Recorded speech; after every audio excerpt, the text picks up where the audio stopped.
Welcome to the Transfer Exchange Show. We are live. We're back after a couple of weeks, and I'm joined by Garth Lewis. How you doing, Garth? Yeah, it could be better, mate. I've got to watch Man United again, ain't I? So I had a lovely week in Malta, no football, and now I'm back to this shit. This is your therapy session. This is your time to get what you need to get off your chest and give it to the man, give it to the world. We're going to be discussing Manchester United's downfall yet again. How long can Ruben Amorim hang around for? Is his job in jeopardy? And where do Man United go after this if he does go? We're going to be discussing what, for Arsenal fans, was possibly the best hate watch weekend they could possibly get. And they finished it off with a win against Newcastle at St James's Park, which has left the Newcastle fans absolutely rattled. But even more so has left Liverpool fans rattled, which is a weird one, considering Arsenal didn't play Liverpool yesterday, but there's more Liverpool fans disgruntled by the refereeing decisions than there is in Newcastle, it seems. But that's no surprise at all. And we're discussing as well Crystal Palace, a team that's been unbeaten in a while, mate. Is it 20 games or something 18, like that? 18 games, yeah. 18 games unbeaten for Crystal Palace. Oliver Glasner, what a job he is doing there. We're going to be discussing that as well. But first and foremost, let's start with Manchester United. Manchester United!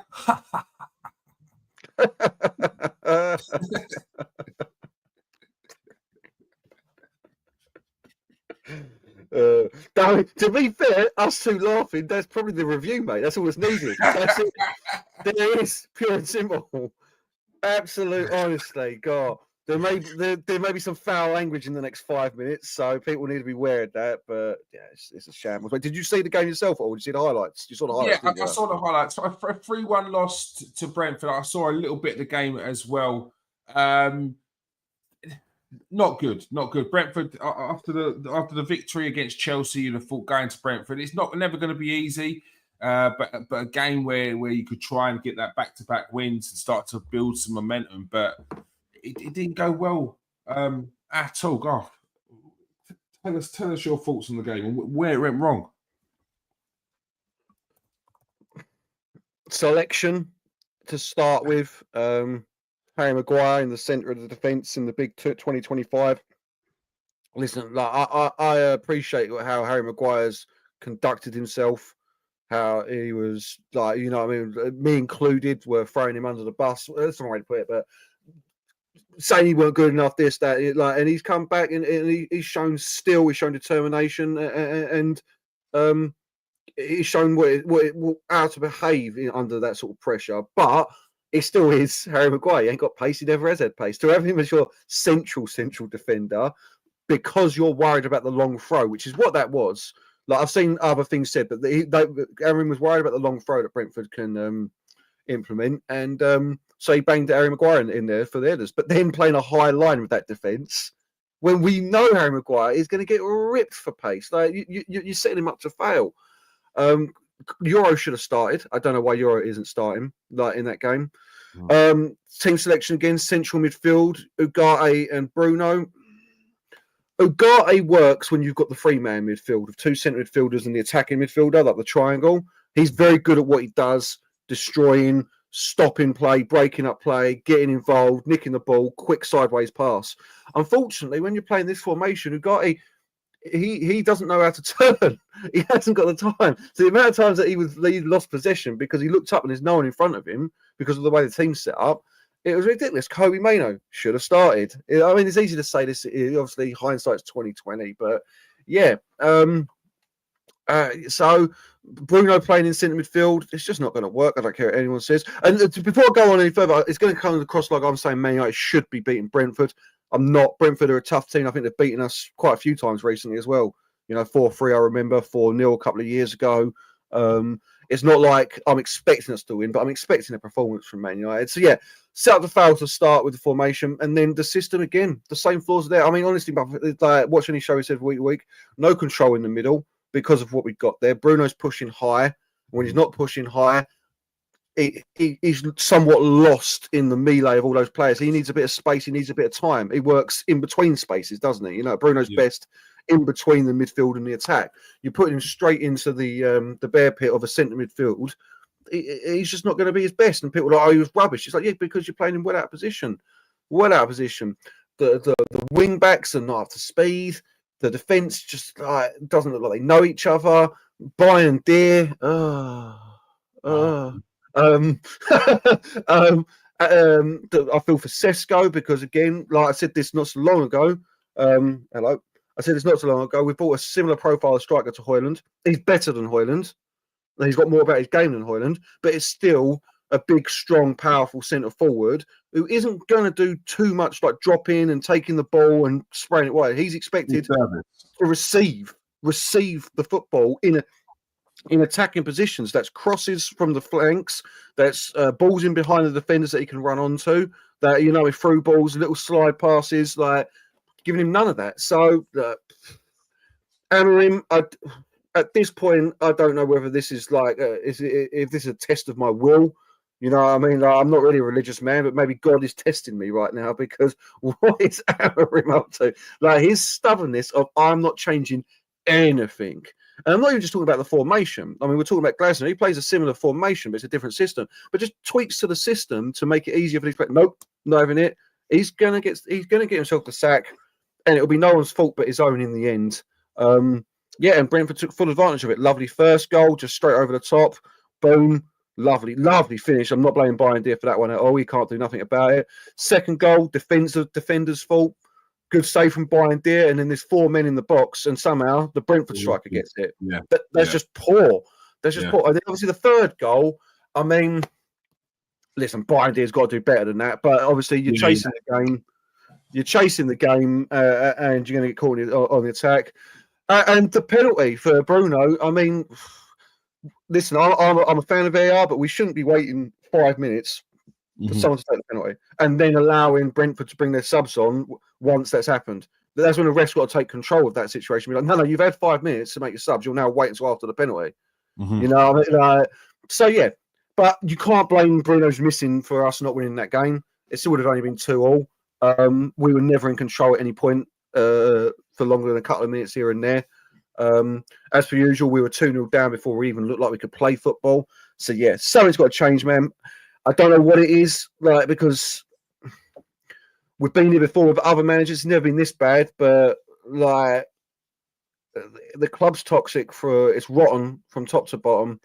And I don't have answers anymore for it. I really don't. I'm just, you know, I mean, I shouldn't be going into each game being like, oh my God, I don't want to watch this. And yeah, I mean, SSB 2-8's got it right there. It's Amorim's formation in the midfield. The midfield should have been addressed as a priority in the summer. I think Paul Scholes said that. I've been saying that, I believe, and you know, I've been saying this to you since pre-season, weren't I? Yeah. When I was like, mate, I'm seeing the same flaws. I'm seeing exactly the same fundamental flaws in this team as I saw last season. So yeah, there's problems. There's big problems. I mean, I see he's saying, man, I should just go and get Glazner. Why would he come? Seriously, right now. Like, why would he leave Crystal Palace right now with what he's doing there? I know it's Man United, so that's why he'd come. Yeah. But you'd be a madman. You'd be a madman to leave a club where you've got on rocking at the moment, doing everything you want them to do, to come and try and turn Man United around, the juggernaut there is. So, I think, without a transfer window as well. Yeah, without a transfer window. I think if we do sack Amorim, I think the only man for it, I can't believe I'm saying it, is Gareth Southgate. Just to steady the ship, go back to a standard 4-3-2-1. 4-2-3-1. You know, I mean, get us up into 10th, 9th, and start again the year after, looking for Conference League football or UEFA Cup football. So, yeah, I've said the same thing, mate. I'm sure the fans of the show are getting bored with it. I'm sure you're getting bored with it. But it's the same week in, week out, the same problems in the team. Like I say, the big thing, exactly what you're saying, is the lack of control in the middle of the park. Yeah. Really bad. It's really bad. And the lack of defensive nous on the wing-back positions. Yeah, we talk about the formation, but the three at the back formation has been a success in the Premier League before. Antonio Conte's won the Premier League with that formation. In fact, he came into the Premier League with a different formation and switched into that formation to add a more solidity to Chelsea, which worked. And they went on to be a bit of a force in the Premier League. Why is it not working with Amorim? What is he doing that you're seeing is wrong, or is it just the personnel on top of that? It's personnel. It's also system. Same with Glasner. Same kind of. They played a different way of, because in reality, this is what I have to keep telling people. What Amorim's really playing is a 3-4-3, but it's actually a 3-4-2-1. What he plays, it isn't really 5 at the back, and that's the problem with the wing backs. They're not in defensive transitions when we're being attacked. Those wing backs aren't dropping quick enough and sitting and building that back 5 line. But I mean, you look at the back 5 that Conte had at Chelsea, Courtois in goal. I mean, for a start, that's just, you know, you can't argue with that. Like, I'm not expecting a Courtois level goalkeeper in goal, but when you've got jokers like Onana and Bayern Deer, it can't breed confidence into your back line. But then it's their back 3 of Cahill, Douglas Luiz, and Azpilicueta. They're just solid. That's all there is to it. They're solid. You know what I mean? I'd say that Euro's probably better than Cahill and Azpilicueta. David Luiz at his prime was top quality. So, and then wing backs of Alonso and Moses. And people might scoff at Victor Moses, but in that position as a right wing back, he was outstanding. He really was. And obviously, Marcos Alonso, like what he actually is, Marcos Alonso was really a centre back who played left back, who ended up playing left wing back. So when they were in the defensive transition, they went back to a back 4 with Moses dropping and still being a relief for them in attack, if that makes sense. And we just haven't got that. And then obviously they've got Kante and Matic in the centre midfield. Yeah. And we've got Bruno and Ugarte. So listen, Conte just had a. Conte's. I'm not saying man for man his team's better, but I'm saying for the formation he was playing and the system he was playing, much better suited to what they got there. Hazard and Pedro in the attacking midfield positions again, like just so much better than Diego Costa. You know what I mean? A man who's going to fight forever. So it was just a mild battling team. There's more about them. And it's the system that Amorim plays because of his high press that he wants. When we're trying to press and we lose the ball, we haven't got players that are quick enough to set themselves and turn. This is something I keep saying about Arsenal, isn't it? But it's incredible how Arteta has got your boys that the moment you lose the ball, your back 4 is bang, solid. In the light, they're ready most of the time. Yeah. So, yeah, they're the problems there, man. That's what, you can't compare. I've seen a lot of people recently saying, oh, well, Chelsea did it, or the Palace are doing it, Wolves did it, and it's like, yeah, but they had different systems in a similar formation. With the 4 across the middle that we're playing, it don't work because then it just don't work, man. And I don't understand how he ain't seeing it. I'm not a football manager, I'm not a football tactician. Most people online aren't, and yet we can all see it, and Amorim's doing nothing about it. It's going to be the end of him. There's no 2 ways about it. If Gareth Southgate comes in, how do you see him lining up this team then? What does he do about that goal situation, which is still, that's not going to go away? No, but as a goalkeeper as well, when you've got a weak defence in front of you and you're taking more shots than you need, you're going to look worse than you actually are. If that makes sense, you obviously remember playing for the Rose, bruv. You're a decent goalkeeper, and you're getting peppered 35 shots a game. You're going to let in 5, and but you've saved 30 of them at the end of the day. Gareth Southgate will come in and put a back 4 in, which I think defensively is more sound than the back 3 straight away. I think you see Ugarte playing as the 6 properly, and then he's got 2 in front of him. In Bruno in the AM centre and Kobe Maino, it just solidifies it more. I think you'll see Luke Shaw more comfortable at left wing, left back, Mazraoui at right back with De Ligt and Euro in the centre. I wouldn't be surprised when he comes back to see Martinez start playing defensive midfield. I've been saying this for a while. I really wouldn't. With his passing ability, he used to play there for Ajax. Sometimes he played there for his Argentinian team, I believe, as well. Is it Millonarios? I think it was, whoever it was. And I just think that he just brings a calmness to it. Listen, he is a tactically, what's the word I'm looking for here? He's not imaginative with his tactics, Gareth Southgate. It's going to be tried and tested. And I don't care what anyone says, this squad, again, as SSB said, they're not bad players individually. that squad has got more than enough in it for a manager, any manager worth his salt, to get something out of it. But Amorim is just refusing to address problems because he is desperate to make this formation work. He wants to prove that it will work. It's really stubborn of him. I don't think Gareth Southgate could rip up any trees with Man United. I think it'll be a couple of years that he's there, gets us, but it's just setting us right again, setting us on the way. You know what I mean? And getting the best out of these players. You'll see a better Mount. You'll see, I think you'll see a better Sesko. Because he'll play to his strengths, et cetera, et cetera. Plus, he's a very good, from what I understand with the England team, he's a very good man manager, Southgate, isn't he? Players seem to really like him, so that may help somewhat as well.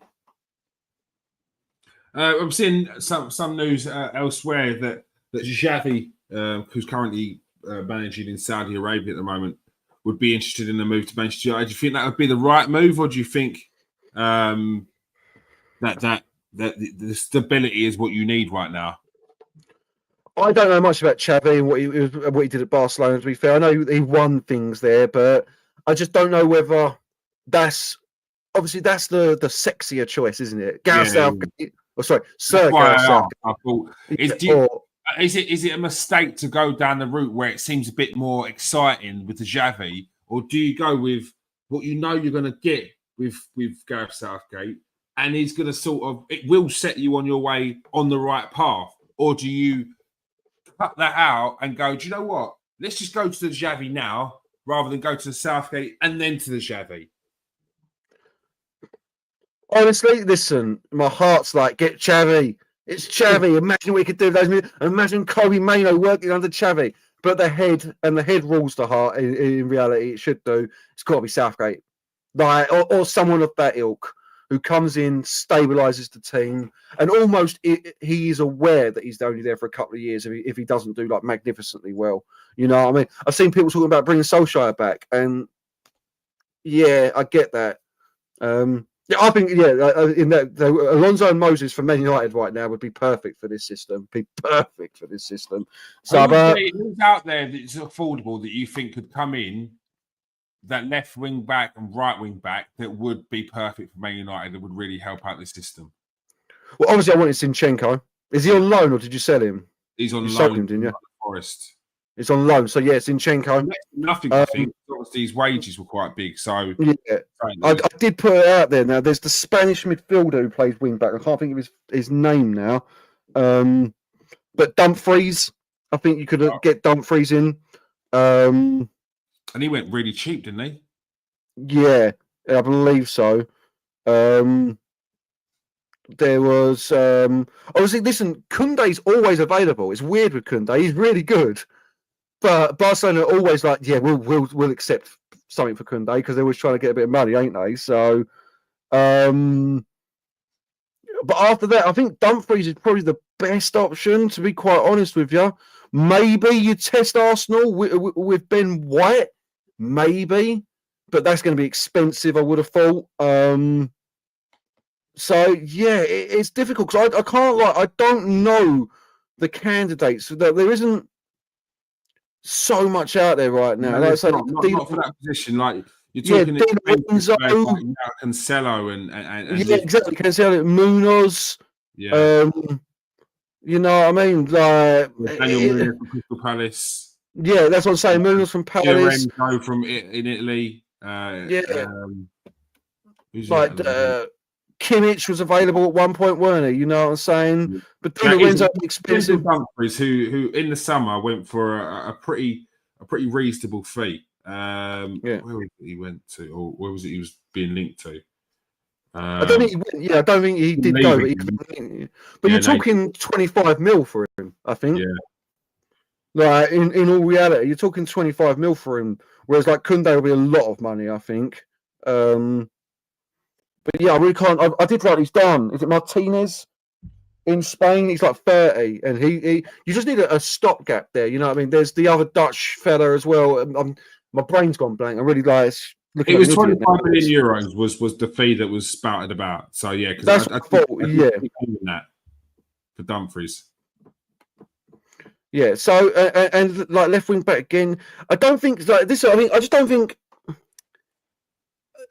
we've got like because Diego Dallo could play there if the system's different. If it's actually that you're playing a back five, not that what Amorim really needs is old school right mid, left mids, if that makes sense. You know what I mean? Not a high winger, not a wing back. He needs defensively minded right mid, left mid. Like when Darren Fletcher used to play out there for Man United sometimes when we played 4-4-2 like that.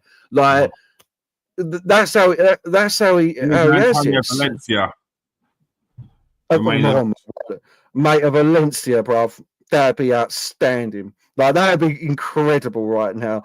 Do you know Antonio Valencia as well? A very underrated player in his time. I was someone that underrated him, but yeah, he'd be incredible right now. Incredible. So yeah, it's the system as well. So I don't think it matters on actual quality because as long as you can get some players in, there Grimaldo from Leverkusen, people talk about a lot. I'll take Lewis Skelly and Frimpong right now. Yeah, Lewis Skelly. Yeah. Mate, the fan base would absolutely go into meltdown if Arsenal sold Lewis Skelly to Man United. Yeah, like I say, Zinchenko for me is the prime option for the left wing back position. There's been for, as I said, since Aaron come in, it isn't. I think the right age as well. I think the right mentality has been there as well. It's that would have helped Man United really a lot. Yeah, and a leader as well on the pitch and in the changing room from what you've told me, Keir. You know what I mean? So, yeah, very we've still got Tyrell Malacia. I don't know whether when he gets back from injury, he'll be any good. There's what is it? Rick Karsdorp. I'm just looking at his name now. I can't remember if that's him or not. Just that's what it comes down to. You just need solid players, Kit. It's not about talent, really, man, at this level, is it? You know what I mean? Now, Zinchenko doesn't have the legs. He's been playing for it. I don't know, man. I haven't seen him at Forest, to be fair, yet. But I like to. But yeah, Grimaldo, if not. I wouldn't have that with Zinchenko. I think Zinchenko, the reason why Zinchenko didn't get dropped because he doesn't have the legs. Zinchenko got dropped because of his defensive discipline. And essentially, when you're talking about look at where Mikel Arteta has taken Arsenal from the 2022-23 season, where we were what people would say our most fluid, our most free-flowing, our most open. Zinchenko was a part of that, and he got 3 Player of the Month in that and was one of the nominations for Player of the Year. After that, we completely changed it. We completely changed the way we were playing to a more solid back four. And Zinchenko couldn't be a part of that. He tried to integrate him into that, but Zinchenko will drift into that midfield a lot more often, and he leaves that gap at the back. And his recovery play wasn't as good as what would be needed to play in that position and to get around the pitch. But that's I would say more so for a Mikel Arteta formation. If he was to go to Man United, I think he'd be a fan's favourite overnight. He's one of the best players that Arsenal have had in years. I think as Arsenal fans, I think we forgot very quickly how good he was in that season because a few mistakes. I think I'll go back to the West Ham game where he wasn't really great and he felt like he lost his head a bit, and the Liverpool game. And because of those games, Arsenal fans, a certain section of Arsenal fans really did vilify him. It was really like I don't want him playing. He can't play here. He can't play there. And then when you saw him come into games here and there, it was like, oh, maybe he can play in centre midfield. Our fan base isn't really forgiving for things like that. And yeah, it was one of those positions where you couldn't really compromise too much. You needed to have that discipline more often than not, because when we do press forward, we need someone who's going to be able to not just recover, but be able to make those changes in those positions. And there was a few times that Zinchenko was left wanting. But yeah, still a very, very good player. A very good player. Yeah, I've just found the list I sent to Nathan when I did this. Now a few players, and the one for this system, like he's 30 right now, but Marcus Llorente at Atletico Madrid as a right mid, like not as a because he does play right back as well, but as a right mid in this system would be a very good. 30 years old though, so that you only get a couple of years out of him.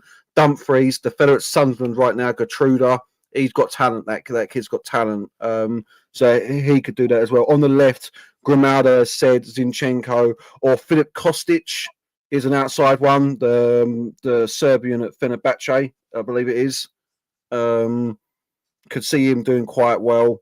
It just as again a left mid, not a left wing back. If that makes sense. Like he's not expected to do so much defending. But yeah, like it's the formation, man. So until he sorts it out, until he sorts his system out, I don't see it changing too much. I don't think it really matters who comes in. To be quite honest with you. Yeah, more misery at Manchester United, and it's set to continue because from the latest I've heard, he's not going anywhere anytime soon. Yeah. Just quickly on that. Sorry, kid. Just quickly on that. Fair play, I suppose, to Ineos, knowing that they brought him in, and from what I'm hearing, it's like we're giving him another transfer window. Unless it gets like we're 19th, he needs another transfer window so we can bring more players in for him. And that's semi-fair play because we can't keep chopping and changing managers, new systems, new formations. But the results have to improve somewhat along the way.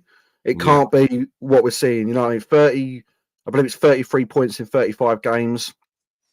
We've lost 17 of 30 something in the league. Like you know, I mean, or worse than that, he's never won back-to-back games. Like the records are piling up, and he hasn't got one good one. So, but listen, if they're sticking with their man, if they think they can see something that he can change, all right, fair play. You know what I mean? And maybe in a year's time, we're sitting here again, Kieran, and I'm saying I was wrong, and we were all wrong. And out of nowhere, that would have to be some serious turnaround.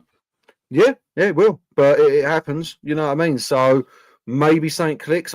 You know, 1, 2. It only takes 1 or 2 players to get that whole team clicking and working, doesn't it? You know what I mean? And actually, like 1 or 2 players that change the entire dynamic. So everything I just said about, I don't think it matters who we bring in. The flip of that is obviously in football it does sometimes, but I just at this moment can't see it. But listen, the board are sticking with him, so I've got to give him a little bit of credit with that. I think they were. I think the Man United were come unstuck when Bruno decided that he wasn't going to join Saudi. Yeah, it feels like that, doesn't it? There was clearly a lot of money coming in, and I think they hedged their bets that he was going to go, and that's why they went and made those forward signings early so they can get their players in with the thought of Fernandes leaving, make up about 90 mil off the wages. You bring in your central midfielder, whether it's Belieber or not, I don't know, but you bring in your central midfielder, you bring in a new goalkeeper with that 90 mil, and potentially we're looking at a different Man United team. Yes, they would still have to bring in a right wing back, but you still got Dalot there. Or even a left wing back, but I think those were the 2 positions, your goalkeeper and your central midfielder, which really did need looking at. And I think they banked on Bruno's money coming in. And when he said no, it was like yay, but like what do we do here? Because we need to move forward with certain positions. And I gather some of those deals that they did bring in players, structurally they probably benefited them a bit more than some of the other players that were able to bring in as well. So. Maybe that is the reason why he is getting another transfer window. So it will be interesting what we see.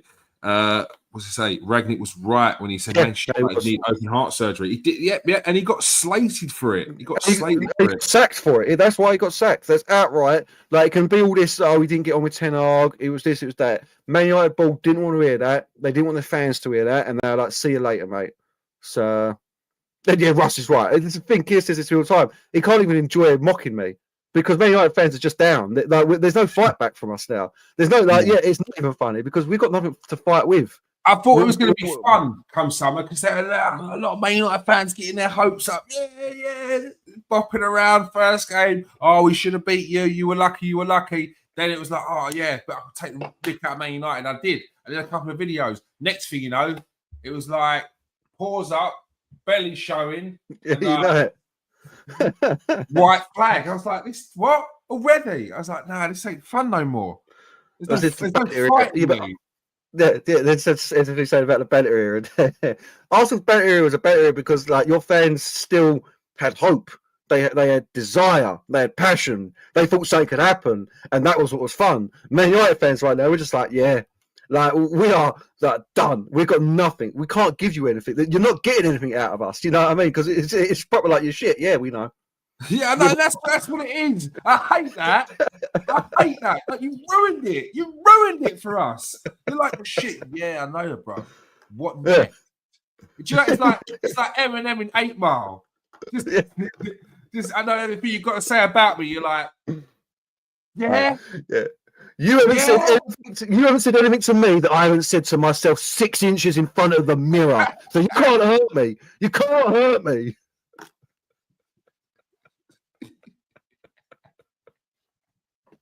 And they literally what it's like now, because obviously, like we've all got our own little groups, obviously, like WhatsApp groups. And that's all it is. Like at my Man United WhatsApp group, obviously that you're in with us. Like that's all it is. It's just like, oh my god, it's awful. It's terrible. Yeah, we're rotten to the core, us, honestly, mate. So I said right at the start, top to bottom, rotten to the core, bro. And yeah, so it is what it is. Yeah, go try and banter Chelsea. Like, they're the ones that need bantering right now. Yeah. Go on. We can banter Chelsea. We will touch on that a little bit towards the end before we do go, because I think it's time we start bringing out them. What was that meme? The African geezers with the coffee. I'm gonna be all over that, because Chelsea love it. Whenever there is an opportunity where they think, that their new toy, their new manager is gonna overtake Arsenal and put Arsenal back in their place. Phase 2 Maresca, Phase 6 Arteta. Get out of town, yeah? You can't keep swapping and changing your manager with your big budgets and your crazy ideas, yeah? Your holistic setup with what you're doing, and then tell me it's phase 1 again. Nah. You can't spend 2 billion on a squad and keep telling me it's phase 1. Hit that reset button. Nah, bro. You can turn back the clock on your mileage, yeah, but it's the same car, mate. All right, so don't try that rubbish with me. I'm coming for you. And Chelsea, don't worry, you're going to get a cooking. You're going to get a cooking you deserve. The amount of smoke, the amount of wash you was talking all summer, yeah, about how Chelsea are going to do this. Oh, I think we're going to take over Arsenal. Arsenal in 3rd or 4th. Where are you now? Can't even get a tune out of Cole Palmer anymore. Where are you now? Mate, he's faking injury, so he don't have to play no more. Like, that's what's happening now. You know what I mean? He's like, nah. But people talking about Cole Palmer. Cole Palmer is out for the Liverpool game. Cole Palmer hasn't turned up in the top 6 game in ever. So I don't know why you've been worried about Cole Palmer being in there or out there or not. Don't worry about that. But we'll get on to you soon. Right now, Huh? I was going to say about Cole Palmer, mate. One day we're going to have a conversation about Cole Palmer, whether, as good as he is, whether he's one of the most overrated players around. But we'll save that for another time, bruv. You know what I mean? Like, mate, I'm here for it. Here for it. I always have to tell.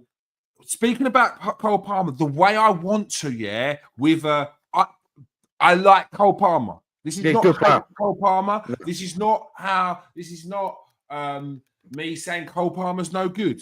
That's far from it, yeah. But I keep getting told that Cole Palmer's this, Cole Palmer Ballon d'Or, Cole Palmer better than Saka. I keep getting told this all the time, yeah. But Cole Palmer's yet to turn up in a game, in a big game.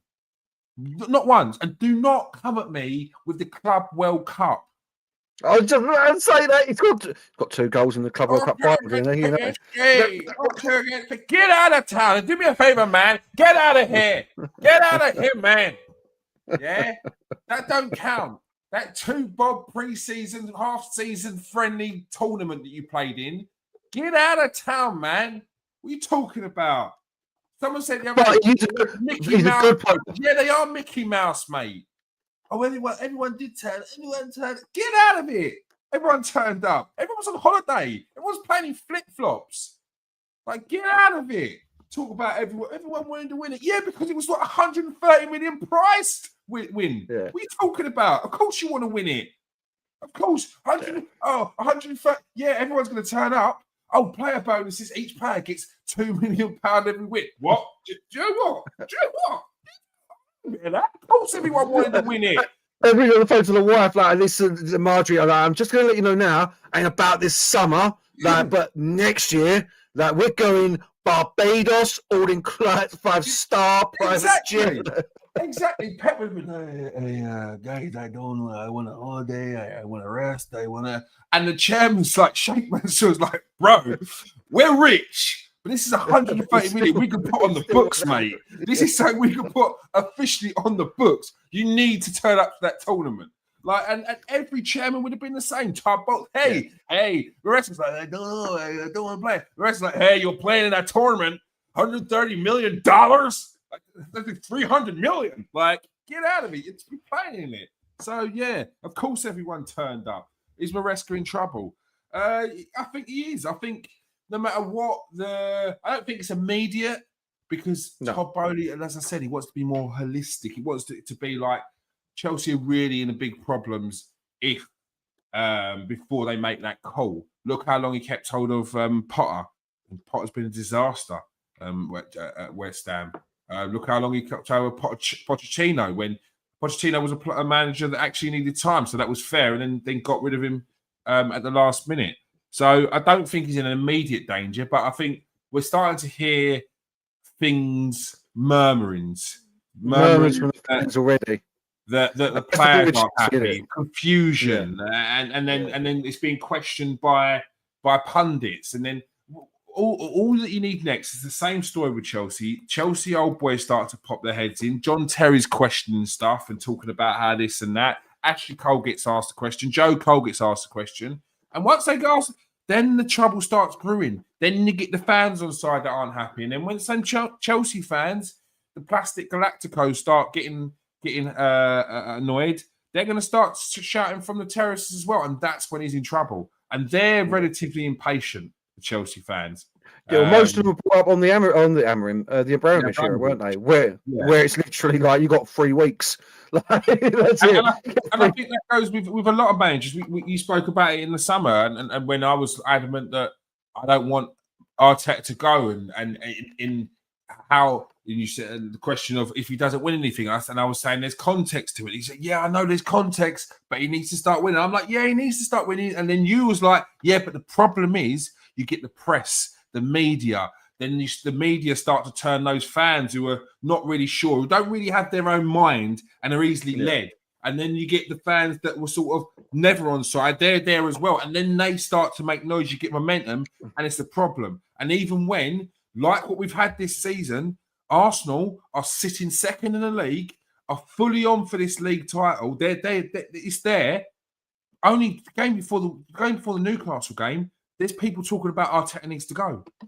Yeah, there's the general consensus around with the media is the question is, can he get Arsenal over the line? This is a team who are currently sitting in second, have been second for the last 3 years. Why is his neck on the line over other managers? So it does, that's where it starts. It starts with the media, that gets onto the fans, and then there's starting to be a bit of trouble. And then no matter whether the board want him to go, week per week is a test. Week per week it's like you've got that toxicity around the place, and you've got to the pressure of doing well, and not just doing well. People want to start seeing it in style. People want to start seeing it this way, and 3 points isn't enough. So, yeah, he does need to be careful. He needs to get a run of games, and I don't think calling out your players that you have got in is the best idea. We saw some rogue quotes in the summer about how certain players were brought into the team and it didn't work, and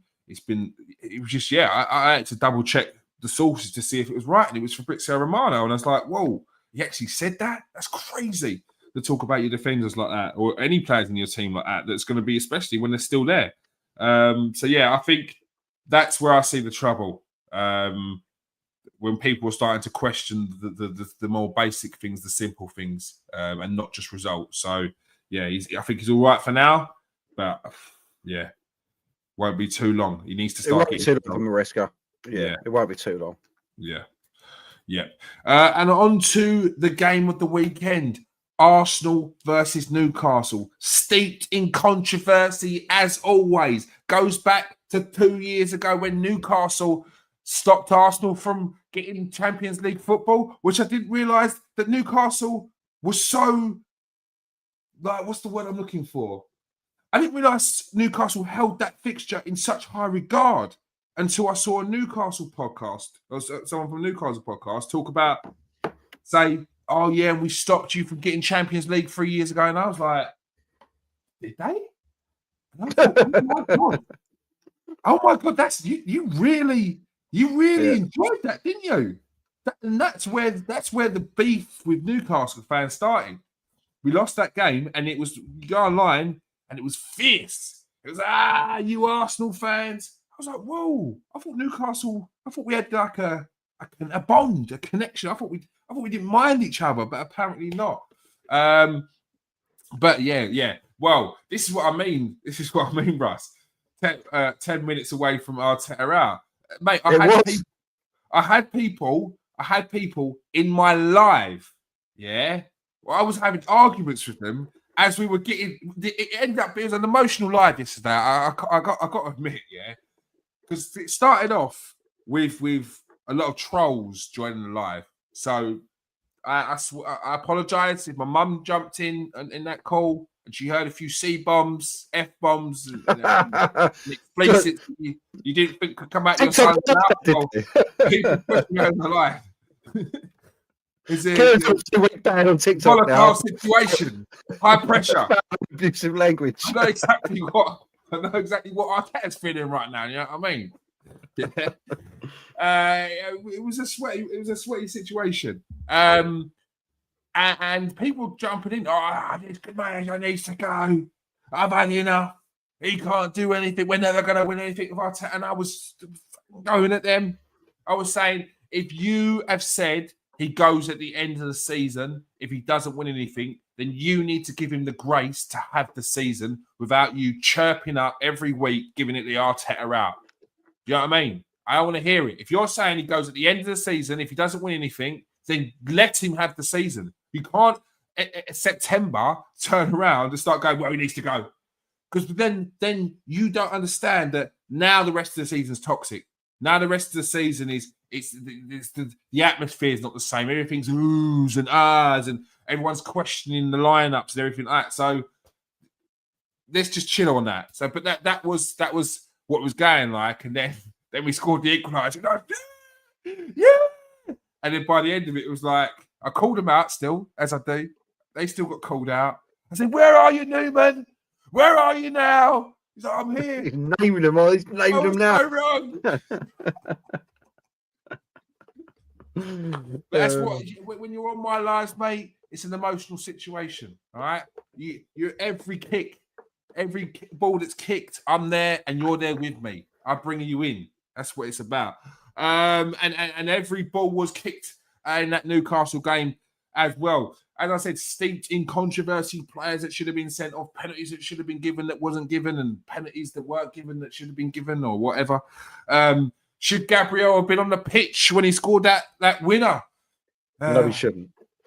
It's not even a question. Discuss. Oh, well, we know who the prosecution is, don't we? Come on. Honestly, it's not even a question, is it, Kit? Let's be fair. He threw a punch, man. He shouldn't have been on the pitch. It was a push. His arm slipped. Your Honour. Objection, Your Honour. Objection, Your Honour. Yeah. My client disagrees that it was a punch, Your Honour.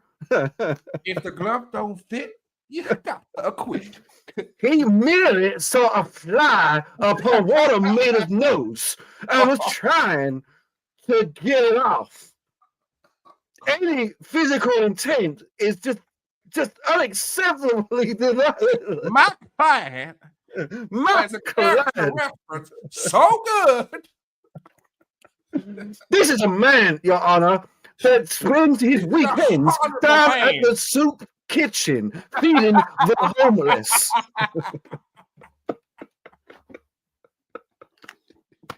I see. That goes to the poor. Now, I'm just a small town liar, but that's a blatant red card from that. I'll be hard to get into that. But I will say it now, yeah. He got away with that one. He got away with that one. He got away with it. He got the same way. Yeah, look, he was just dishing out the same treatment that Bruno Guimaraes dished out on Jorginho 3 seasons ago. So, like you remember, Newcastle fans, how you stopped Arsenal from getting Champions League football, we remember what Bruno Guimaraes done to Jorginho. We remember what Joe Linton did to 15-year-old Max Dowman in the summer. So there's a little bit of payback, all right? We got away with it. I'm telling you now, we got away with it. He shouldn't have been on the pitch, but he was on the pitch. Yeah, it is what it matters. Yeah, that's what it matters. It is what it is. So I jumped in too early. Why don't we go through the game as it happened? Because I missed the first half, to be fair, so I didn't see Walter Mader's goal until the highlights. But it looked like another solid header from him.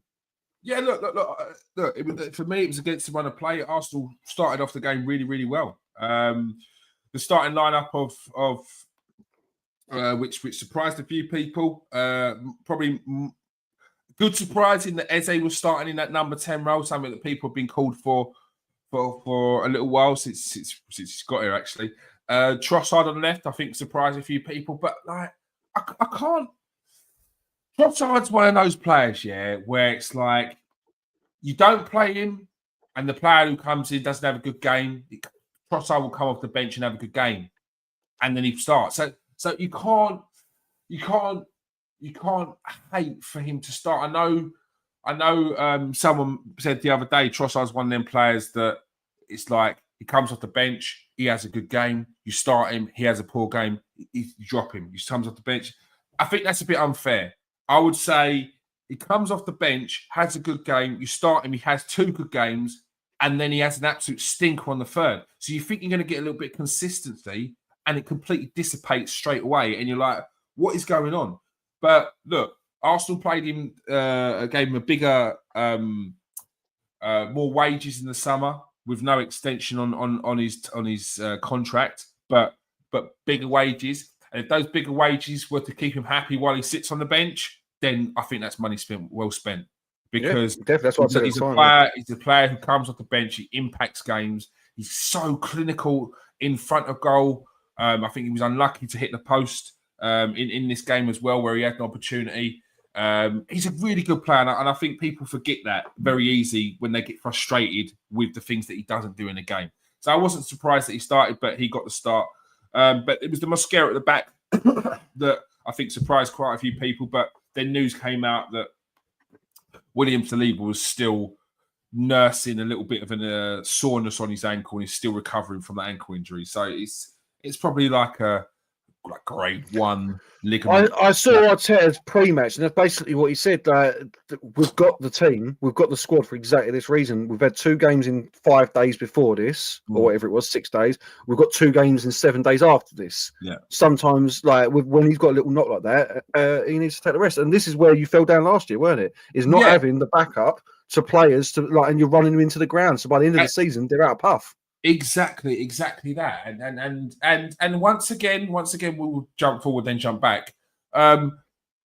Arteta made a decision, and then when he thought that decision was not working the way he wanted it to work, he made a decision to change it at half time. And I think we've got to start giving credit to any managers out there that, rather than dwelling on the fact that you think that it was a mistake with the starting lineup, and you want him to admit that it was a mistake with the starting lineup, commend him for the work he's done at half time to change that straight away in those positions, which then has brought the structure to that game. If he then continues to make that mistake going forward and starting lineups are wrong, then you can dig him out. But that's not what's happening. It seems like a mistake was made, or if it's not a mistake, a change needs to be made. It was made, and it benefited the team. So, and that did happen. Mosquera, we'll go to Mosquera. Excellent defender. I'm really, really happy with what I've seen so far. I think he's been outstanding for such a young defender to come into the Arsenal team and hit the ground running. But he has got that. I don't like when people say bozo gene. I think it's so harsh when you're talking about young players, and people are quite they pick and choose that they want to put that on, because the same way that a lot of people will say that Gabriel had a bozo gene in him, we're starting to see Saliba as a young defender make those similar mistakes that defenders make because they're learning. Because you've got to make those mistakes as a youngster to learn when you go older. I don't know a defender that hasn't made the mistakes, and this is the time when Saliba's starting to try new things or adapt in a different way, or things like that which worked out when he was younger, which aren't quite working out now. So you are going to see that with Saliba, but that will go eventually the same way as with Gabriel. But Mosquera dropped an absolute clanger in my eyes. I didn't know what he was trying to. He's trying to be too clever rather than just smack the ball into Rose's head, which is if he knew the Newcastle game, I think that's what he would have done. Like, that's what you do for Newcastle games. Newcastle, I think Premier League. You just know giving away a corner for no reason in the Premier League is just a recipe for disaster. So yeah, and as you say, it's inexperience. That's like you learn. He won't make that mistake again. You watch, like he really won't make that mistake again. No, so. and the game before against Port Vale, he didn't do something similar, but he tried to play a ball across the defence again at an angle where his body shape wasn't quite. So it would have to be a nice pass, and it was like, you've got to. As what he's going to learn is that's not worth taking a risk on anymore. So those things aren't worth taking a risk. It's better to just, rather than spray it across pitch, pass it to that man there, set yourself into a different position, angle yourself so you can potentially pass it back and show for him there.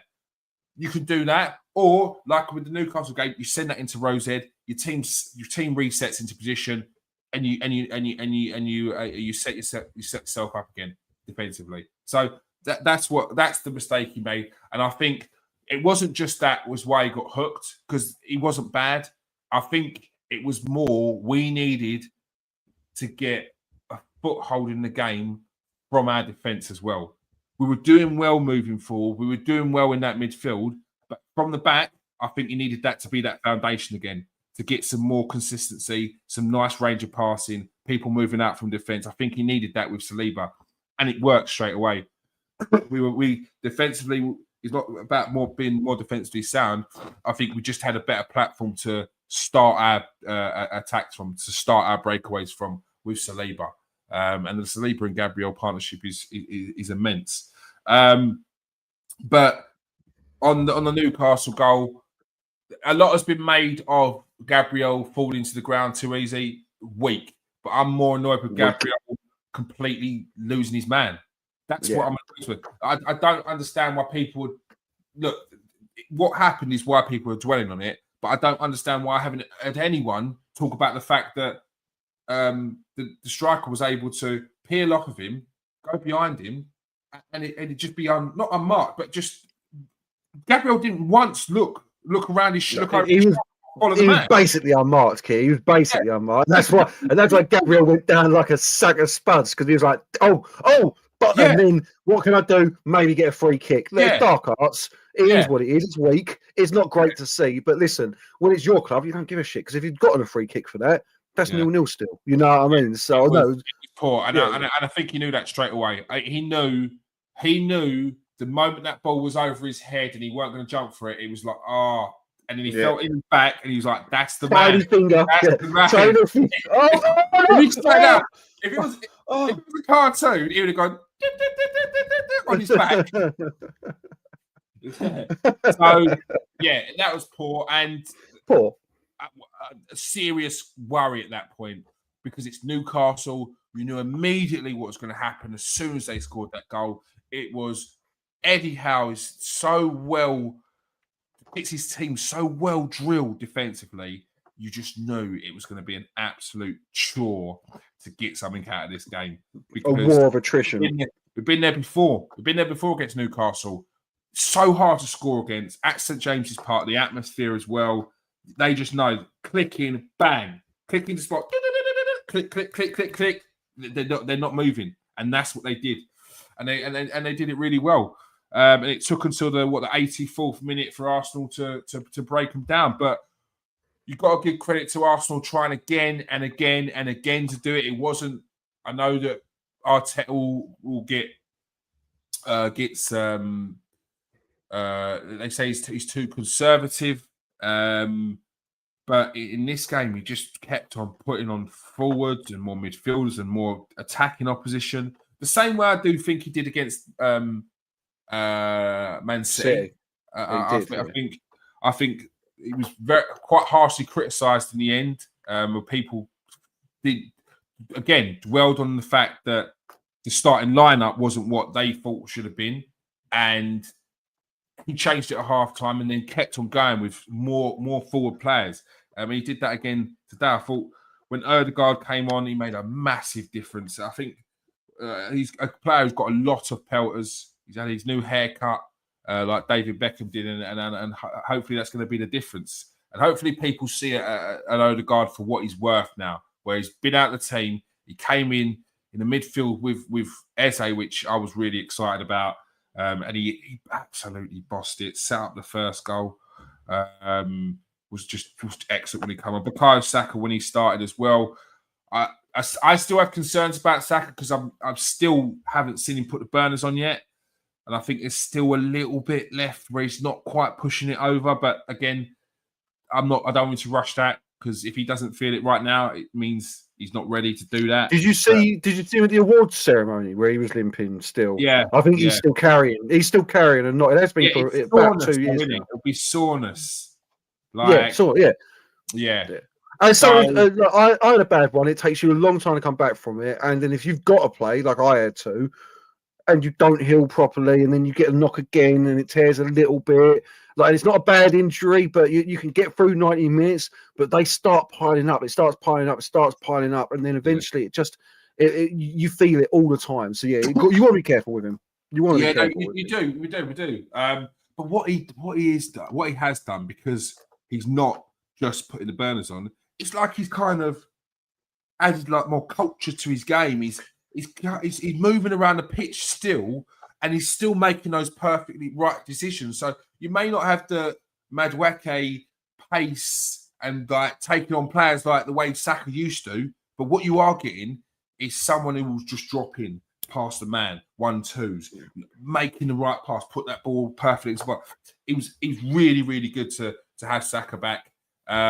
He's matured. It's the old Football Manager, isn't it? He's matured from the young, whatever it was, explosive winger into cultured winger. That's what you want to see as well. That's what you want to see. And I hope that he can still put those burners on once he gets back to full fitness, maybe around November, Christmas time. But Mikel Moreno coming on off the bench. Again, another player who's got a lot of pelters recently, and I think it's been unfair on Mikel Moreno, because I think people articulate and express themselves wrong a lot when it comes to Moreno. I think because he's not the player that they want to start, and because he potentially the game hasn't gone the way we wanted it to with him in the team, I think then people just say he's rubbish. I don't know what he does. Nah, man. Like against Liverpool, you may not have thought he was the right player for the team, but he played well. And it was only until later on in the game where he started to get a bit heavy-legged that he needed to come off. And he probably needed to come off 10 minutes earlier than he did, but he put in a good shift. He had a good game. And I think it doesn't necessarily always need a goal or an assist for a player to play well. And I think we always thinking that. We spoke about it a few weeks ago with Madueke, who's had some really good games for Arsenal, and people are doing the 007. It's like, what? Yeah, and just before we go any further, this is what we're saying of now, that doesn't count for Wirtz, all right? When we talk about him in a bit. Don't even try that. We're going to dedicate a whole episode on Wirtz, mate. Trust me on that one. Well, this is like old school Man United. These are the sort of players that you don't realise win you the league. Yeah. Not because they're scoring or assisting, it's because they're all purpose. They can play in many positions, and they're there when you need them. They're happy to sit on the bench. They're happy to come on for 10 minutes. They're happy to be what you need them to be. And listen, obviously the Van Nistelrooys, the Ronaldos, the Rooneys win you the league with their goals, the Scholeses and the Beckhams win it with their assists. But it's these players that keep you ticking over, that keep you in a game like Newcastle. He scored obviously yesterday, but when you just need another body on there, and I don't mean that in a bad way, but a player that can play, but he's nothing special, but you trust him to do a job. A Darren Fletcher. Yes, like that sort of player. But like Marino, yeah, his ability in the air is unbelievable. He's so old school with his technique of heading. It's a beauty to behold. Like you don't see it much these days. You don't see it these days. But like, I don't make a instant. just the deft touch. He knew exactly what he was doing. He knew what he needed to do. He needed to just glide it past, skim off his head for that to just deflect away from where it was going. Yeah, I'm a goalkeeper myself. One of the hardest things to deal with, yeah, was a ball which was coming at good pace, which was right in front of you, yeah, and you've got players running across, yeah, and with the headers. All they needed to do was get a flick on either way because the goalkeeper don't know what to do. Do they come out and collect it and absolutely clatter? Well, there's a wall of people. If they don't come out, they're in no man's land. Or they stay on their line and hope that they're going to read the deflection and make the save. There's a lot that's got to go through the keeper's head, but the forward players or any players, they just got to get a little deft touch on it, and he got in that. And if you look, I'm sure that Nick Pope thought that for a second it might have been going wide. Just if you look at his movement, and it was a lovely goal. Arsenal got to celebrate and still got back in time to get that goal as well. And they got to try that one in. After that, again, Arsenal again and again and again and again were relentless. They kept on going and they deserved the win in the end. Let's just pull out a few issues. The penalty, which I don't think either of them are penalties for me. But where do you stand?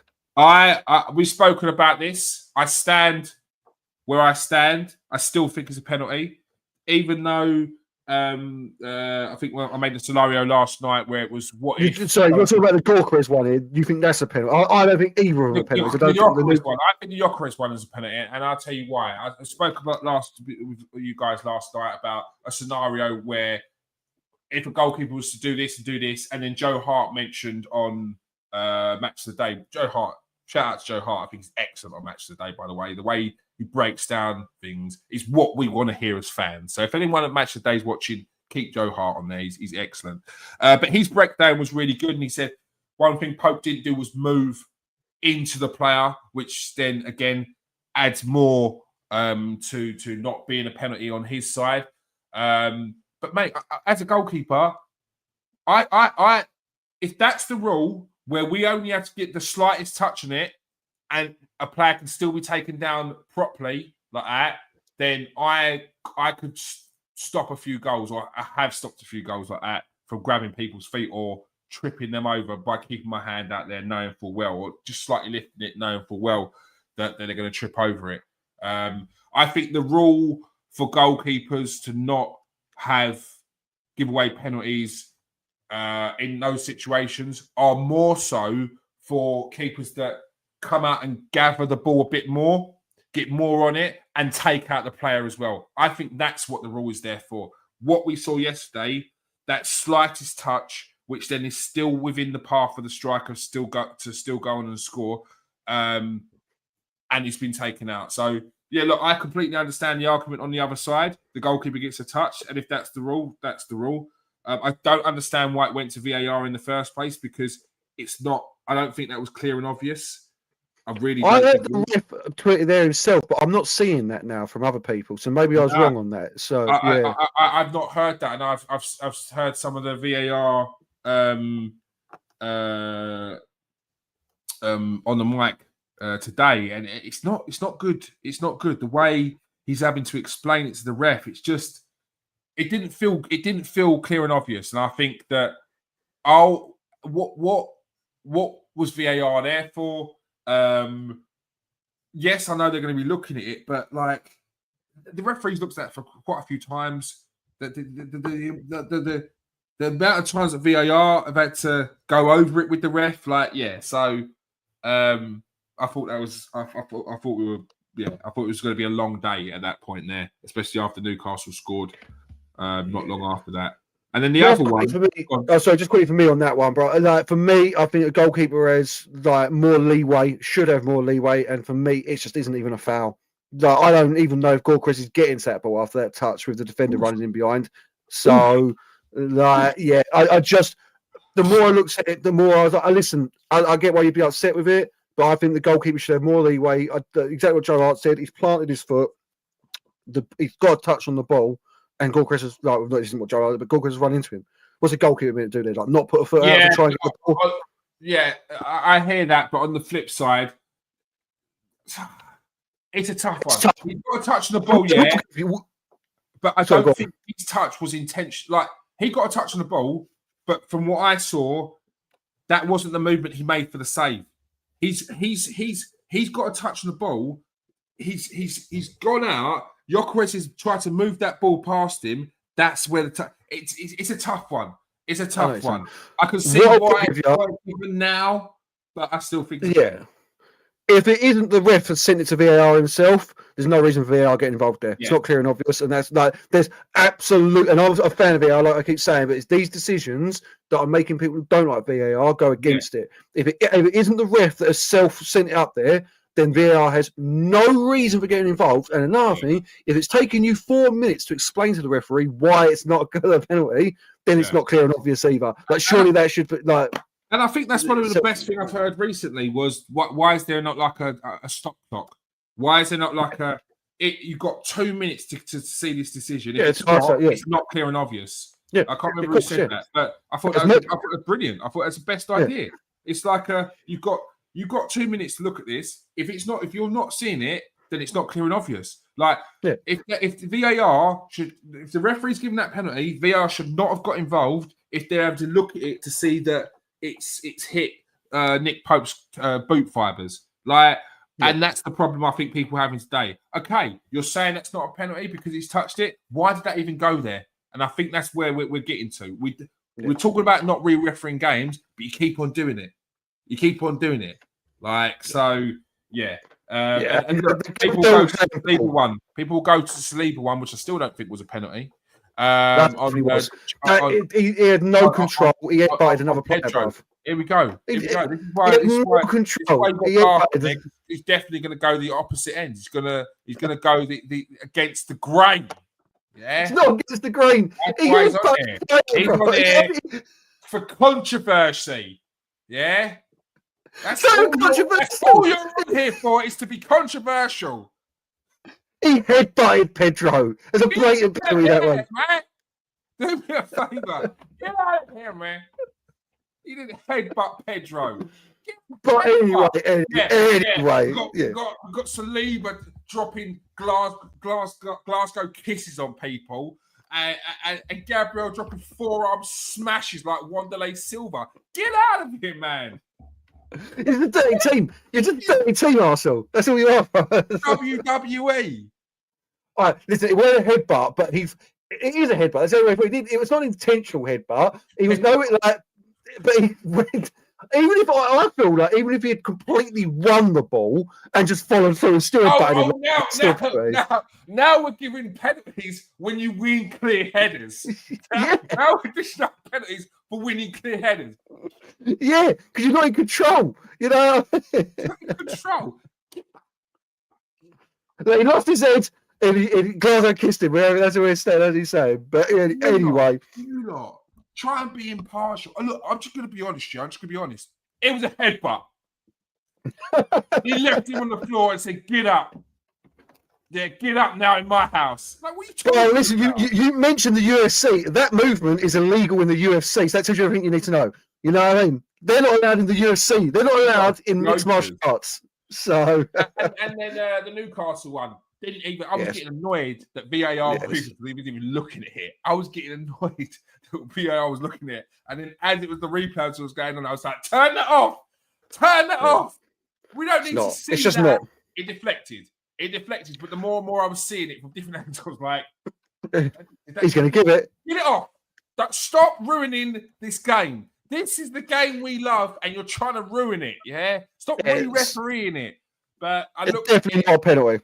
I saw a deflection first of all, but then the more replays I saw, I was like, did it deflect? But I saw a deflection straight away. And I was like, well, it can't be a penalty because it's deflected. We can't start getting into the realms of it's deflected off a body part and then gone and hit his arm. It's not fair. I've seen the most blatant handballs where it's deflected off a body part and hit a hand. And I'm like, straight away, no way can that be a penalty. It's not fair. You can't expect players to move from the deflection. Like, nah. So, didn't think that was a penalty. And what else was there? Forearm smash, blatant penalty, never a penalty. And then what else was there? Blatant penalty now. No, I think that was it, weren't it? That was it. Those are 3 contentious decisions, obviously. Yeah. Were Newcastle upset with the length of time added on at the end as well for you to score? I think there was a bit of that. I can't remember exactly. I'm sure it was. But I heard a great thing about that as well. And I'm beginning to think like this now. I think games should now be. I think we should have stopped every time you make a decision. You stop the clock, but the halves are only 30 minutes long. Mm-hmm. But you stop the clock, literally. So you get as much football as you do anyway. But instead of all this 10, 11, 9 minutes added onto the 45, you're just having half-hour halves. But you like rugby, every time the ball's out of play, you stop the clock. Obviously, it'll take a while to implement, but I like that idea because, I'm getting well bored of this 9 minutes of extra time. I've got things to do. I've got places to be. I was quite surprised 7 minutes popped up in that first half, but then I think, whatever it was in the second half. But I think there was a lot of changes, a few injuries, obviously the referee had to go to the VAR things in the first half as well. So it all adds up. It does all add up. And it's to stop people from time wasting. And so if people stop time wasting, then it won't happen. So look, great win in the end. I know people are saying it was a must win, but it's never a must win. It's not. Nothing's a must win in September. If Liverpool won, Liverpool lost. So how can it still be a must win? It's a great win. It's a big win. It's a statement win, you could even say. But it's never a must win in September, in my eyes. There's too much football to play. And look, if you think Liverpool are going to go a season unbeaten, then I don't know what you were seeing with Liverpool. It's not from what Liverpool were doing. It wasn't just a case of they were grinding out victories and this and that, because it's always when it came to Liverpool, the thought was always they're going to get better. Oh, no one else is going to get better. Like Liverpool are leaking goals. That's been their problem. They're taking 2-0 leads and the teams are coming back in. That's a concern. That's not you're struggling. It's weird. It out. It's weird that they're leaking so many goals with the best defender of all time at the back there. You know what I mean? It's proper weird. So. Shout out Rio. That's for you, Rio. That's for you, Rio. Look, we said it in the summer. You said Van Dijk's lost an edge of pace. He's looking a bit leggy. We both said that Frimpong is not the guy that Liverpool keep on talking about. Like a lot of Liverpool fans, a lot of people from outside talk about Frimpong, and it's like he can be got at. And I've heard it already. He can be got at. That people are already saying when he's facing those wingers, he can be got at, and that's a concern. You're 6 games in, and people are already looking at that like a weak link. He's great going forward, excellent going forward. He's a winger, which is why every club that buys him eventually turns him into a winger. It's out there. He's a good player. He's a good player, but in a back four, it's always been a question. It's always been a question in the back four with him. So, but anyway, So I think they're going to leak there, and I think I said it at the start of the season. This season is going to be a season with ups and downs, twists and turns. You've got to, whatever club you're out there, you've got to be patient. You've got to be patient. You can't be turning around and saying, "Get rid of the manager, do this. It's all over. It's all over," and then next week it's back on. Imagine you saying Liverpool won the league in September, 8-point lead, never getting that back. They lose the next game, back down to 5. Lose the next game, draw the next game, draw 2 games, lose 1, draw 2. You're well back in it. So it's crazy. Something popped up from a response comment from one of my videos yesterday. He said, so many of our fans don't know how to be fans for title winners. They don't know how to be fans to win the league. And it was so true. I'm so glad that someone else is out there saying that. They don't know how to be a fan to win that wins the league. You've got to be patient. You've got to just be. So if you think your team's going to win the league, lock in and support. Yeah. Stop doing the Mystic Meg, Septic Peg. Like, I can predict this and that. Like, it's like you can't start saying, "Oh, Arsenal 8 points behind, 5 points behind. We're never going to get that back in September. 6 games in, there's still 30 plus games to go. What? Like, what are you talking about? So please have patience, Arsenal fans. We may end up top of the league at one point and may drop down to second. Yeah, that's not the end of the world. I see Liverpool fans jumping in my comment section. You're still second. What is that? Your comeback? God. You're still second. Like what? Oh yeah. Because you win the league in September. Like, be patient. Yeah, I'm telling you now. Every league that Arsenal have won, even the Invincible season, it didn't get down towards the end of the season until you were like, "We're going to win this." That was the Invincible season. All them other seasons were up and down. Points behind. We've got to get the points back. Man United taking the lead. We've got to get it back. Same with Man United.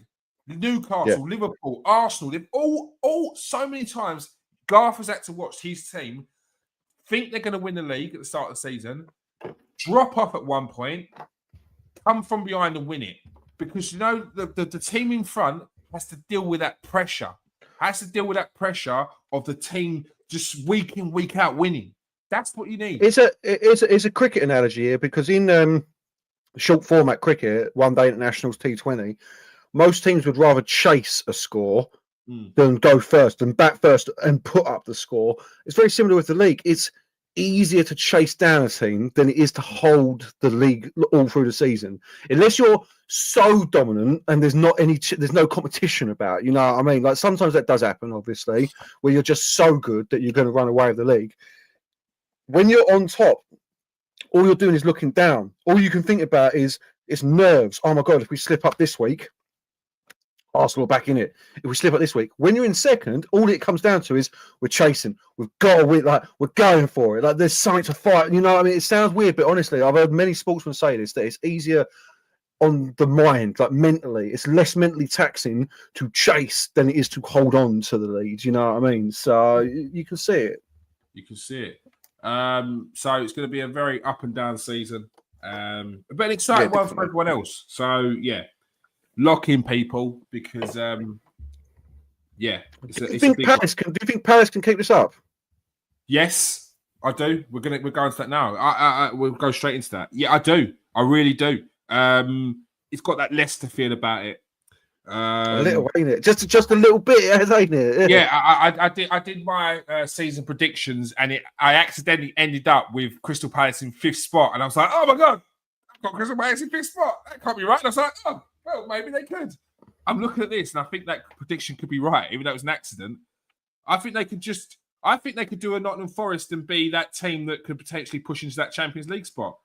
I don't think that the Europe will hamper them that much. I think, actually, it's crazy to say, but the Conference League might actually be a blessing in disguise. The fact that it's going to be a lot lesser opposition.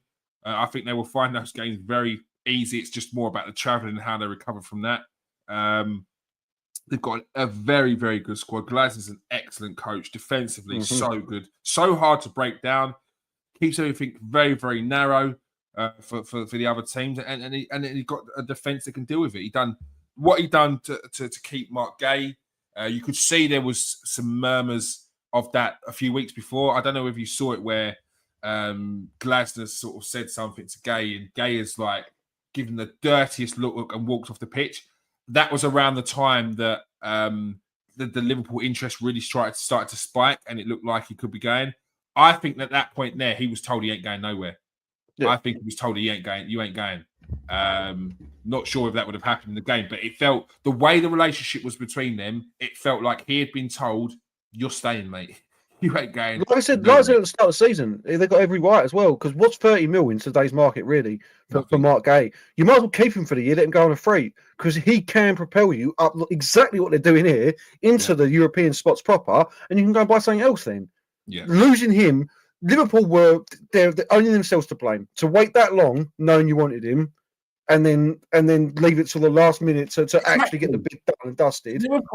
If Liverpool make that transfer the same time they make Ekatike's transfer, he goes to Liverpool. He's there. But they dilly-dallying, faffing around. They weren't sure with the Konate. Konate's now going to Real Madrid on a free as well. Glorious. And they expect Crystal Palace to sell their player and have nothing with 2 days to go before the transfer window. Glasner turned around there and said, "You ain't going nowhere. If he goes, I'm going," which is a bold move.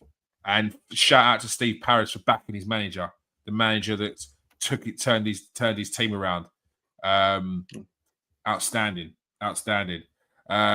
Crystal Palace. If Liverpool really wanted him, they should have dropped 50 mil on him. Like to come back and be like 50. Then they could have. The rumor, the story of they had no time left. You did. You could easily get it. Bottom line, in the transfer business, if you want it done, there's always a price. But you wanted it for 30 mil. That's what it comes down to. And you dilly-dallied over that. Finally agreed to 35. And then it was by that point they had no time to go and buy no one really. No, it's great work from Glasner. It's great work from Parish. The team is solid. They've got a lot of solid players who you wouldn't say are the best, but are solid. In Ketia, I've always thought was just a solid player, nothing special, but solid. Kamada is solid. Henderson is. Henderson is solid. I like that Kamada. He's a decent player, Kamada. Mateta's old school. Mateta, this is what me and Keir talk about how back in the day there was much better strikers. In the 2000s, every team had a Mateta. Perfect. Spot on. I knew as soon as you said that, I was like, I know where he's going here. That was the level. Mateta was the level. Every team had a Mateta. A big, strong, quick striker who, if you give him a chance in front of goal, will test the goalkeeper and score you 15 goals a season. Like, I did the list the other day, and that was just Premier League of players from the year 2000 top strikers.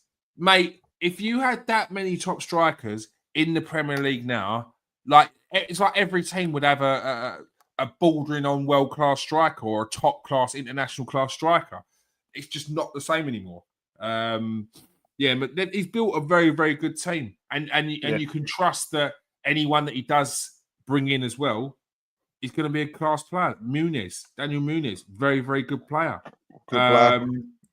Richards, who they brought in, is a very good player, a good defender, solid. Mark Gahey, Chris Richards in it. Good player. Yeah. Mark Gahey is again just showing people week in, week out why he's in that England team. I know you're not a massive fan of him. You think he's slightly overrated, but that's all it is. Slightly overrated. I think he's good, but I just obviously when me and Steve were talking about whether I'd have Dean Huijsen or Mark Gahey, I'm like, for me, Dean Huijsen is just a better player. You know what I mean? But Mark Gahey is a solid defender. There's no question about it. Is it Frenchman next to him? The Crew. He's very good. Again, he's like a B-Tech Saliba. Always like Tyrek Mitchell. Tyrek Mitchell again. You know, he's someone I take at Man United in this system. But again, it's going to be a lot of money. Then what he's been able to do with players like Will Hughes and Jefferson. Will Hughes. I knew you were going to say Will Hughes. 100%. The renaissance of Will Hughes is incredible. Fair play to him. Outstanding. Just an honest, solid player in the middle. Jefferson Lerman's been in the Premier League for years now. Again, you know what you're getting with him. He's like they're indeed, isn't he? Solid midfield. So, and again, that midfield is no frills. But Will Hughes is like he's got good technique. He's a good technical player as well, on top of being a tenacious and a bit of a shitbag as well, which is good. Which is what they need in the middle. Do you know? I'm not looking at this team, kid. The more I'm just looking, I've just pulled it up now. I'm like, do you know? This is an old school team, isn't it? That's what you're saying. Like Will Hughes reminds me of like the old school 2000s centre midfielders that you had those players in the team, sort of thing. You know, like Ismail is Ismail Assar, isn't it? Ismail Assar again, classic winger. You have a couple of flair players like Jeremy Pino. You know what I mean? And then and Munoz, and then the rest of them are just solid professionals. Solid professionals and all good players. So the bench ain't bad either. Yeah, look, he's done well there. There's no two ways about it. If I was him, if Man United do come knocking, I'd tell him to go. Shut the front door on it. I was never a massive fan of Dean Henderson. I think there were certain parts of his technique which I wasn't too keen on. When it came to the type of save, I felt that sometimes he could have shifted his feet a little bit more and been a bit more solid behind it rather than going for the eccentric flair save, which sometimes I think got him into trouble. But since he's gone Crystal Palace. And do you know what as well? I'm a goalkeeper, so I can speak on this. Some goalkeepers just suit to different teams. So some goalkeepers work in some teams and some goalkeepers don't. Maybe this Crystal Palace team, it's less emphasis on trying to play out the back and he can concentrate more on his goalkeepers and shot stopping. That's where I came from. As soon as you started to tell me that I need to start playing out the back, it felt like my game completely crumbled and I couldn't even save a shot. But you tell me that I'm meant to come in here, gather the ball, collect the ball from crosses, be a shit house in defence and not have anyone scoring, you ain't scoring past me. But it's so, and I think Dean Henderson, some of the saves he pulled off against Liverpool, that save where he's pushed it onto the post, it's not spoken about enough. Unbelievable. I would have that on loop as you walked in, pushed against the bar, like unbelievable post. I think the problem with Man United was inexperience. We're talking about Mosquera, talking about Yoro. It was inexperience at Man United, and we wanted something that was the finished article straight away. And that, so some of the saves you're talking about, like he could always pull them off, but then you'd see moments of lack of concentration from him. Yeah, you'd see moments of bad positioning from him. But now he's had 2 years at Palace where he's played every game. He's ironed them out. And his class is coming through. I didn't see it, man. I thought he was bang average. I really did. But he's proven to be very good. There's a lot. I speak about all the time with players and age. If you follow me on TikTok on the Transfer Exchange Show or Kieran AFC, if you follow me on any of your team, we speak about the youth and the difference between where people when I talk about Max Dowman and when people try and use examples of players that are 18 and 19 and how, and I'm like, the difference in age from 2 years of a young player is you don't understand the difference it can make, and the difference between a 25-year-old and a 28-year-old who is now at his club, where there's no, am I the keeper or am I not the keeper? Because again, that's another thing that will play on the keeper's mind if they're not number one and they're fighting for a place or they've got someone over their shoulder. The difference that can make in the maturity and the focus of a goalkeeper is night and day, and I think you're seeing that with Dean Henderson. He's at home at Crystal Palace. The fans will love him. The fans at Crystal Palace are brilliant. They're they really do take to players. Once they do take to you, they give you the world. They love you. It's a great atmosphere. It's a tight knit club as well. It's a tight knit community around it. And I think it's the cliched strong family club, Crystal Palace. It really is. It really is. You've got your my father-in-law and my wife are big Palace fans, so it's that family club, but they're Premier League club. So, and they've kept that. They've kept that community vibe, and it's if you know Crystal Palace and you're in and around it, you really get that Holmesdale lot. It's the thing, Elms. It's all very much connected, and players benefit from that. Some players in the big club, in the global eyes looking on them, it's a lot.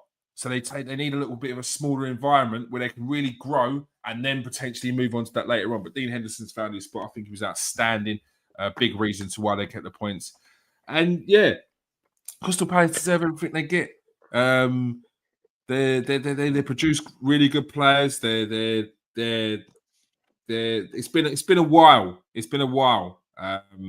Crystal Palace have had their ups and downs, and hopefully they can be that club in Europe now. Because I'd really like them to consistently stay in Europe now. I want to see them have a good run in the Conference League. I want to see them because they've got like you said at the start of this, they've got everything about them that could take them all the way in that competition. Because it's not that I don't want to disrespect any competition really, but it's not the strongest level of opposition in that competition until you get to the semis. Really, and it really is until you get to the semis, quarters maybe, but semis. Maybe. You might get unlucky and get a PSV or someone in the quarters. But what did West Ham get in the final? They got Fiorentina. That's not bad suit of Fiorentina. Yeah, it's not bad suit of Fiorentina kind of thing. It's not. No. De Livio, it's not. That's not that team anymore. Did they have Celta Vigo at one point as well? Was that Chelsea last year in the final? No, Chelsea last year. Celta Vigo in the final. This is what I mean. You know what I mean? Yeah. Your quarter final could be like FC Copenhagen. It's not that difficult. And we're playing, and a manager like Glasner will be able to. He's tactically will be able to get one over in those games. He's because he's got European pedigree, and he won. Did he win the Europa League? He won Europa League. Yeah, there you go. He won Europa League. Was it with Frankfurt? I'm just having a look now. Yeah, Frankfurt won the Europa League. Yeah, there you go. Yeah. So look, he's going to know what to do in there. So hedge your bets, people. Stick a little bit of small change on Crystal Palace to do something in that competition. Yeah. The bookies ain't silly. I bet you won't get good odds for it, and I bet you won't get good odds because you know what? I was saying this to the missus last night when we were watching the Ryder Cup. When Europe was so far ahead, it didn't look like USA were going to win. She was like, "Oh, maybe it's worth putting £1 on USA." I was like, "It ain't no more because Leicester ruined that for everyone." After the bookies had 20 or 25 mil, what it was on Leicester, they don't give you 5,001. That don't happen no more. They ain't no 5,000. You're better off in game. Like if you would have stuck a tenner on Arsenal at the 80th minute to win the game, you might have got a 40-1. Stick a tenner on that. Yeah, that's the big. That's the long odds now. It's 40-1. It's crazy. But anyway, off topic. Off topic, but maybe we get sponsored by a few gambling firms. Which right now, I'll take that money. Snack, where you at? My morals only go so far. My morals are in the pits. My morals are in my bills, man. Yeah, and I've got to pay them. So cough up. Yeah, gamble responsibly. When the fun stops, stop. That's Keep what I'm on saying. Going. Be a proper just quickly, did you see one of the bookies now do a super sub? I think it's William Hill. So if you've got a first goal scorer and he gets taken off, the sub gets it. The sub gets the first goal scorer. I forget Chelsea. Sanchez got taken off. Obviously, Palmer got took off, didn't he? So he had Palmer as his super sub. Goalkeeper come on for him, didn't he? Because Sanchez got sent off. And so the goalkeeper was his super sub to score first. Oh, yeah. You'd be fuming. You're like, don't worry. He's coming. Oh, fuck. Take him off the goalkeeper. Bastard. Yeah, fuming. Oh, all right. That is all we have time for. Very, very good chat today. Thank you for everyone who's joined us in the comment section. Russ is in now. See SSB28. Thank you. Appreciate some of your questions and points you made in there. Really, really good. Make sure you join us every week at 8 o'clock for anything that's happened on the weekend, essentially. Make sure you join us. I can give you a spoiler right now. It will be me saying that Man United's system is rubbish, that the formation don't work, that we've got no control in the centre, that the wing backs don't work. So yeah, I'm just letting you know that's going to be the Man United segment every week. It feels like it's. Soon he'll be talking about slow horses because he just doesn't want to talk about Man United at all. Garth, what do you think? Remember, I tell you what, yeah. Who is the most underrated character in sitcom history? The way he got the M. Like, what are you talking about? Just dodging. Earth has been excellent. I just want everyone to know that. He used Gladiator new box set. So this Gladiator box set I got, yeah.